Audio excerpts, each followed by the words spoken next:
Ini lanjutan dari episode pertama. Semoga ceritanya bisa nyambung ya.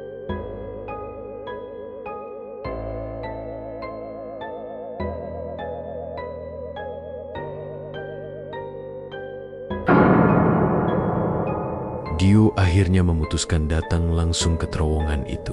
Meskipun dari awal dia sendiri nggak begitu yakin apakah keputusan itu tepat atau cuma dorongan rasa penasaran yang kebablasan. Lokasi terowongannya berada di pinggiran kota, agak jauh dari permukiman, di dekat jalan lama yang sekarang jarang dilalui. Begitu sampai di sana, Dio langsung ngerasa suasananya beda banget dibanding bayangan dia.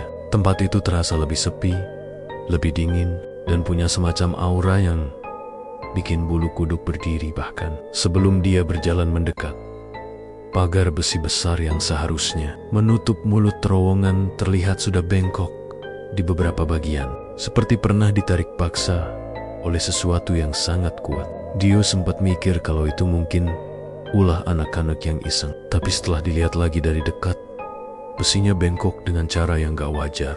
Bukan sekadar ditarik, tapi seperti sempat ditekan ke dalam, lalu ditarik keluar lagi. Bentuknya melengkung aneh, bukan pola yang biasanya terlihat kalau orang cuma mencoba merusaknya dengan alat biasa. Begitu berdiri tepat di depan terowongan, Dio ngerasa hawa dinginnya berbeda. Bukan dingin kayak AC atau cuaca malam, tapi dingin yang menusuk sampai tulang. Dingin yang bikin napas terasa berat. Dio memperhatikan dalam terowongan, tapi yang terlihat cuma gelap. Gelap pekat, seperti kegelapan yang gak ada ujungnya. Mata Dio berusaha menyesuaikan, tapi tetap gak ada apapun yang terlihat. Cahaya lampu jalan di belakangnya seolah berhenti tepat di mulut terowongan. Seperti ada dinding tak terlihat yang menahan cahaya agar gak masuk ke dalam. Dio menelan ludah, mencoba menenangkan diri. Dia memasang senter dari ponselnya dan melangkah pelan. Baru 3 langkah masuk, Dio langsung merinding. Suara langkah kakinya bergema panjang, tapi bukan gema biasa. Gema itu terasa seperti datang dari arah lain, seperti ada yang mengulang langkahnya, tapi sedikit terlambat. Dio berhenti sejenak, mendengarkan. Hening, terlalu hening. Saat dia ingin memeriksa area sekitar, suara itu muncul. Suara yang tidak seharusnya ada di tempat seperti ini. Siapa yang tanpa izin? Suaranya terdengar jauh, seolah datang dari ujung terowongan yang panjang. Tapi anehnya jelas banget di telinga Dio, seperti seseorang membisikkan langsung di belakang kepalanya. Nada suaranya dalam, berat, dan pecah, bukan suara manusia normal. Lebih seperti gabungan bisikan dan gema dari ruang kosong. Begitu suara itu terdengar, tubuh Dio langsung kaku. Jantungnya berdetak cepat, dan dia merasakan kulit tengkuknya dingin seperti disiram air es. Dio perlahan menoleh ke belakang, memastikan tidak ada siapa-siapa. Jalanan di luar terowongan sepi, hanya ada suara angin yang lewat dan dedaunan yang bergerak pelan. Tidak ada manusia lain, tidak ada kendaraan, tidak ada tanda-tanda kehidupan. Dio menutup mulutnya dengan tangan, berusaha mengatur napas. Dia hampir saja memutuskan untuk mundur dan pulang. Berpura-pura tidak pernah melihat video itu, tidak pernah datang ke sini, dan tidak pernah mau tahu apapun soal terowongan ini. Tapi sebelum dia bisa melangkah mundur, lampu kecil di dinding terowongan tiba-tiba menyala. Lampu itu seperti lampu emergency yang sudah lama nggak digunakan, tapi tiba-tiba aktif. Warnanya kuning pucat dan kedipannya tidak stabil, seperti lampu yang hidup dari sumber listrik yang gak normal. Satu lampu menyala, lalu yang kedua, lalu yang ketiga. Lampu-lampu itu menyala berurutan, semakin jauh ke dalam terowongan, seperti sedang menciptakan jalur cahaya khusus. Untuk Dio, setiap lampu menyala, terdengar suara kecil seperti listrik pendek, disertai dengungan halus. Dio menatap jalur lampu itu, dan tak kenapa, dia merasakan tekanan halus di dadanya.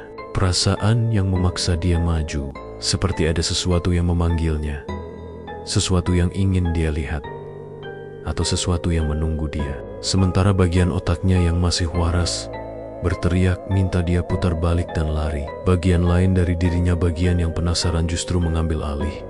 Dan tanpa sadar, kakinya bergerak. Dio melangkah maju. 1 langkah, 2 langkah, 3 langkah. Setiap langkah yang dia ambil membuat suhu di dalam terowongan semakin dingin. Napasnya mulai keluar seperti asap tipis. Dan meskipun tidak ada angin, dia merasa ada sesuatu yang bergerak di sekitar dirinya, semacam udara berat yang perlahan mendekat. Dio menyorotkan senter ke dinding terowongan. Dinding itu dipenuhi bekas goresan. Bentuknya acak, tidak beraturan, tapi beberapa di antaranya terlihat seperti bekas kuku atau besi tajam. 1 goresan bahkan terlihat seperti dibuat dari dalam, bukan dari luar. Dio meraba dinding dengan ujung jarinya, dan saat itu pula dia merasakan getaran kecil, seperti dinding terowongan sedang bernapas. Dia menarik tangannya sepat-sepat dan mundur setengah langkah. Jantungnya mulai kembali berdegup tak karuan. Walaupun rasa takut mulai menguasai dirinya, lampu-lampu yang menyala seolah tidak memberi pilihan lain. Cahaya lampu yang ada di belakangnya perlahan meredup, sementara lampu-lampu yang memandu ke depan tetap menyala. Terowongan itu seperti menutup jalan pulang secara halus tapi pasti. Dio menelan ludah. "Hei, bodoh banget gue," katanya pelan, meskipun suaranya bergetar. Saat dia melangkah lebih jauh lagi, suara lain terdengar. Bukan suara manusia, bukan suara langkah, tapi suara samar menyerupai mesin tua yang hidup sebentar lalu mati. Suara itu berulang beberapa kali, seperti seseorang mencoba menyalakan motor rusak. Suaranya sama persis dengan cerita yang Dio dengar dari warga suara yang selalu muncul setiap malam Jumat. Tapi sekarang, suaranya lebih dekat, lebih nyata, dan jelas berasal dari dalam terowongan. Entah seberapa jauh, Dio berhenti lagi, memperhatikan. Suara mesin itu terdengar 1 kali, lalu mati. Hening, kemudian terdengar lagi, sedikit lebih jauh ke dalam. Seakan-akan ada seseorang yang sedang menuntun dia dengan suara itu. Makin dalam, makin gelap. Apa gue beneran harus masuk sejauh ini? Batinnya.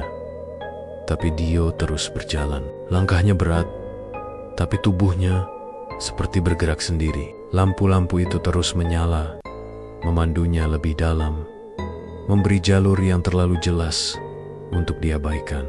Setiap beberapa meter, Dio menoleh ke belakang, tapi cahaya di luar makin jauh, makin kecil, seolah terowongan memanjang lebih dari seharusnya. Atau mungkin memang dari awal, terowongan ini bukan terowongan biasa.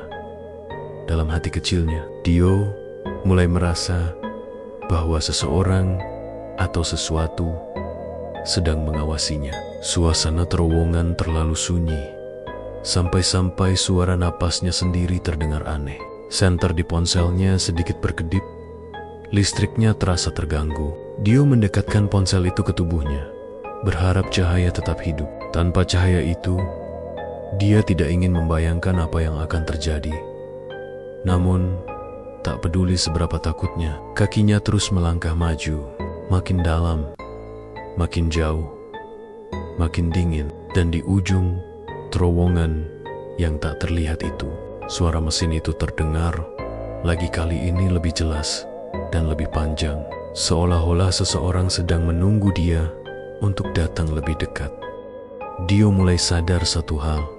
Sejak dia masuk, terowongan ini tidak pernah benar-benar sunyi. Ada sesuatu yang hidup di dalam kegelapan, sesuatu yang memperhatikan, sesuatu yang mungkin sudah lama menunggu seseorang seperti dia. Dan sayangnya, Dio terlalu penasaran untuk berhenti.